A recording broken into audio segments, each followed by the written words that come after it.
Assalamualaikum warahmatullahi wabarakatuh.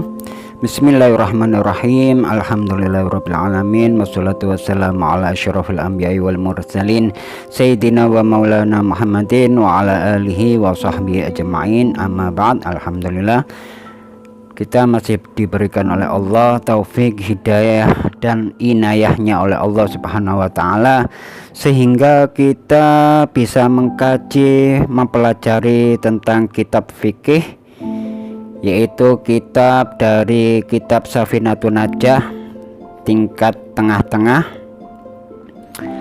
Kita langsung saja meneruskan video yang kemarin, yaitu sekarang kita masuk pada tema rukun-rukun sholat. Saya bacakan dulu.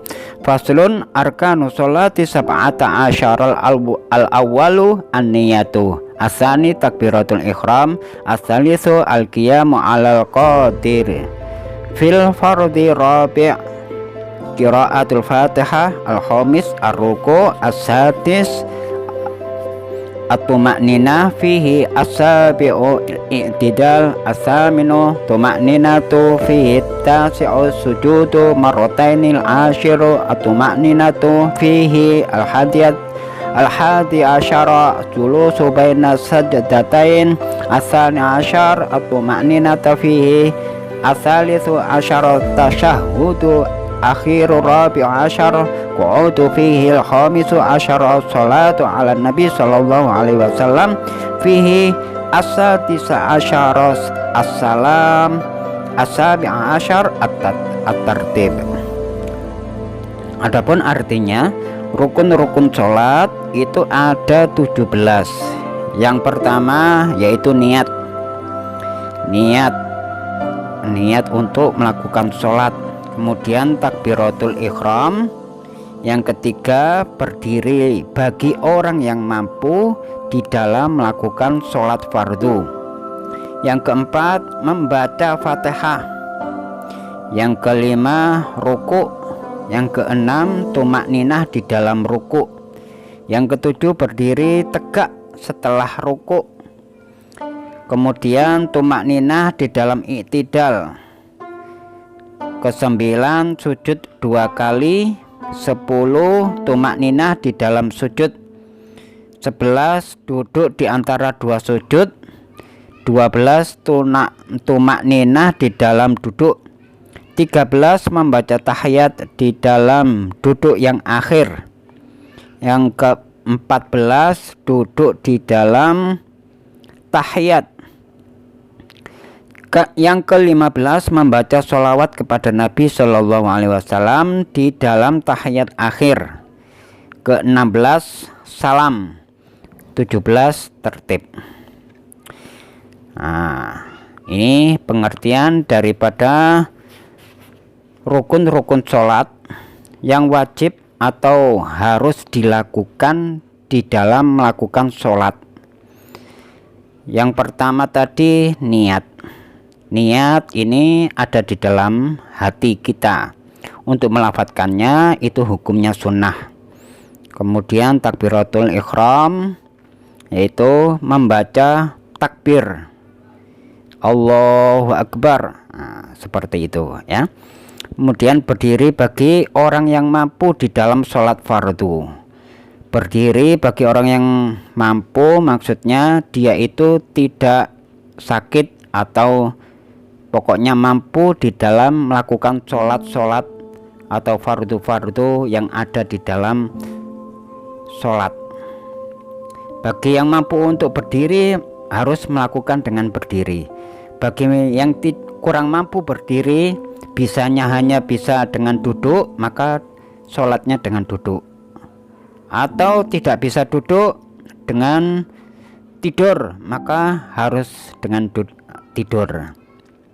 Kalaupun tidak bisa dengan tidur, maka dia dengan melakukan isyarat. Dengan melakukan isyarat seperti kedip-kedip mata atau menggerak-gerakkan jari-jari telunjuk kita dan yang lain-lain. Kemudian membaca Al-Fatihah.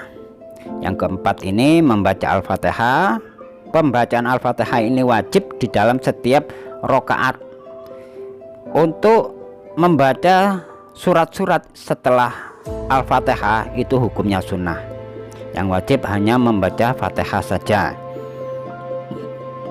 Yang kelima yaitu ruku.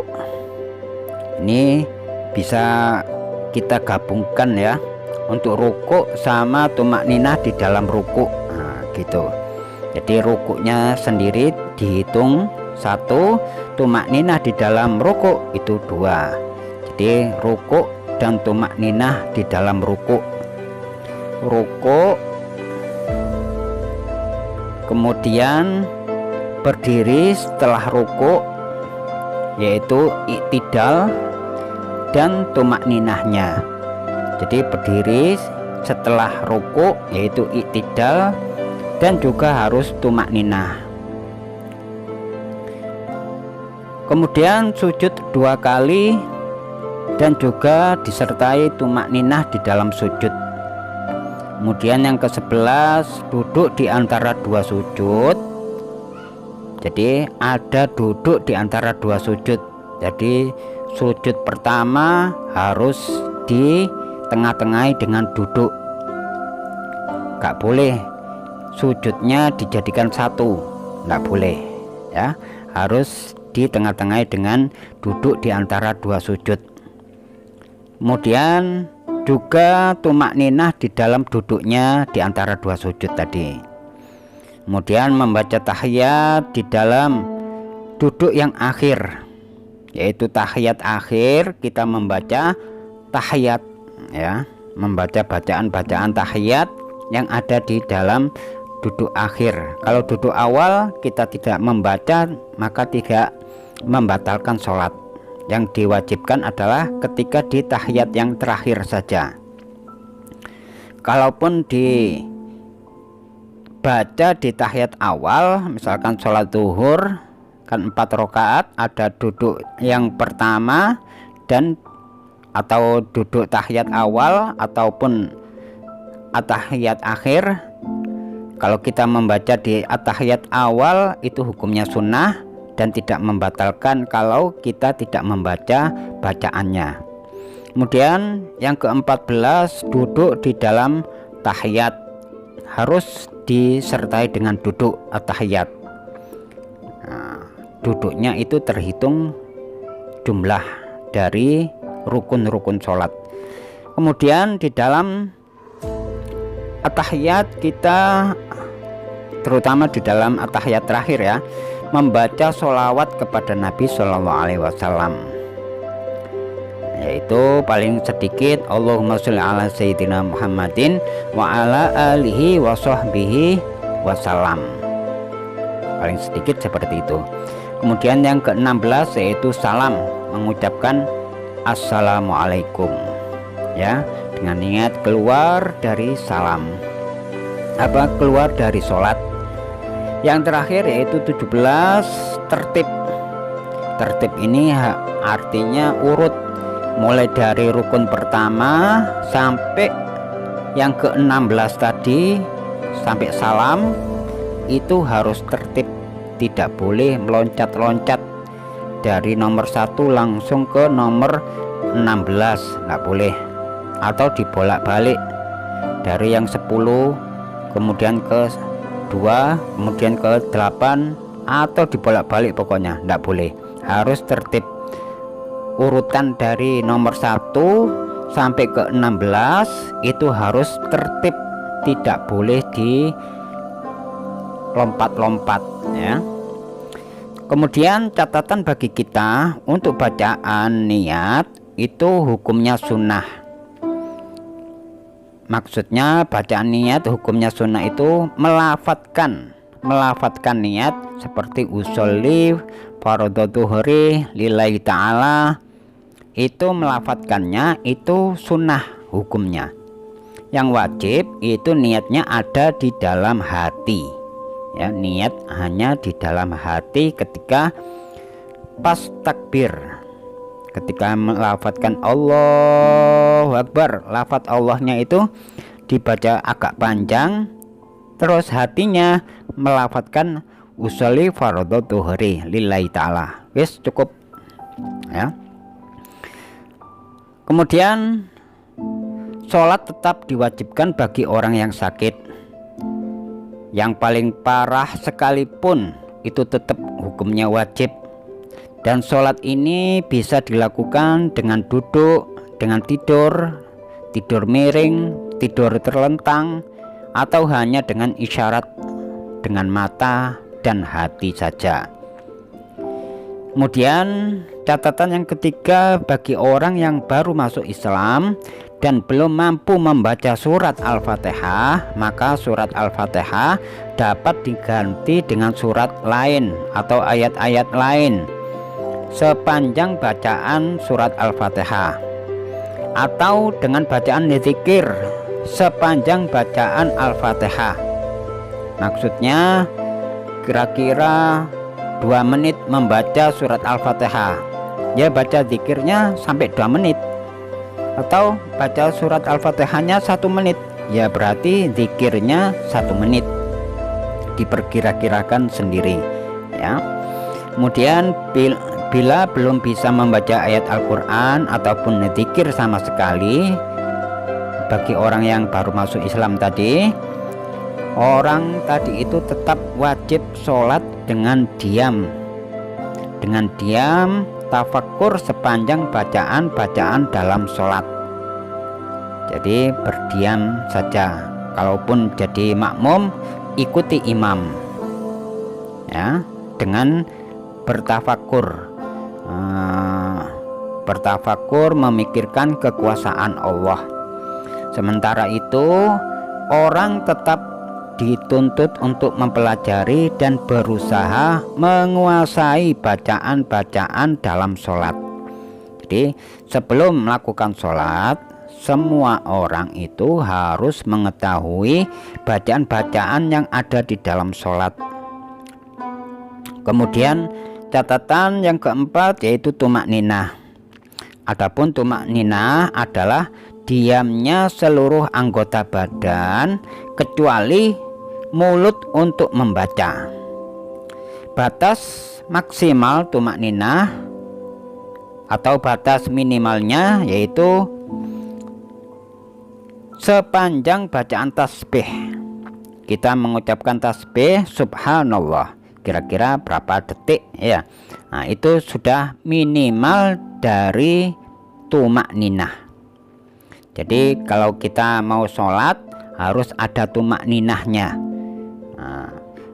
Melakukan rukuk ada tumakninahnya, iktidal ada tumakninahnya, sujud ada tumakninah, duduk di antara 2 sujud ada tumakninah, terus sujud yang kedua ada tumakninah, kemudian at-tahiyat ada tumakninah, semuanya ada tumakninah. Maksudnya tumakninah apa tadi?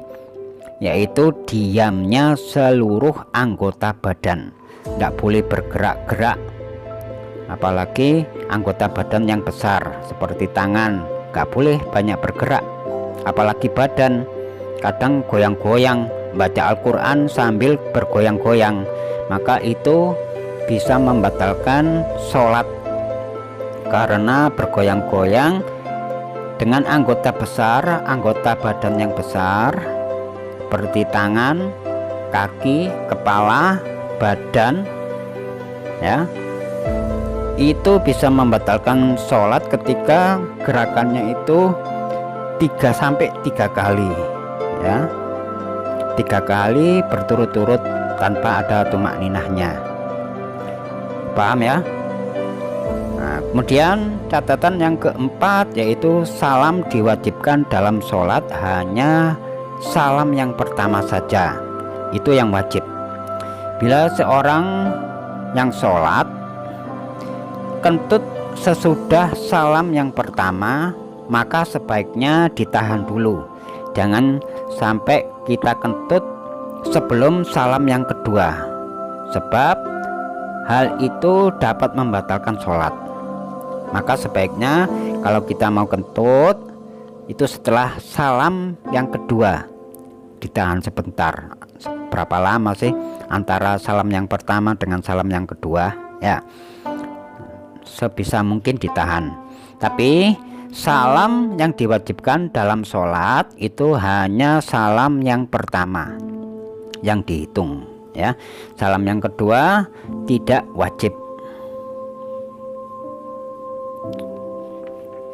Itu pengertian daripada rukun-rukun daripada sholat. Rukun-rukun sholat ada berapa tadi? Ada 17. Nah, rukun-rukun ini wajib kita ketahui, ya. Harus dipahami apa maksud dari rukun-rukun tadi. Jadi setiap kita melakukan sholat harus tahu ilmunya dulu sebelum melakukan ibadah, sebelum melakukan perbuatan. Sebaiknya kita ketahui ilmunya dulu, ya. Takutnya nanti ibadah kita sia-sia karena melakukan ibadah tanpa didasari oleh ilmu. Maka dari itu kita dekat-dekat dengan seorang ulama, seorang kiai, seorang habaib, orang-orang yang mengerti tentang ilmu agama.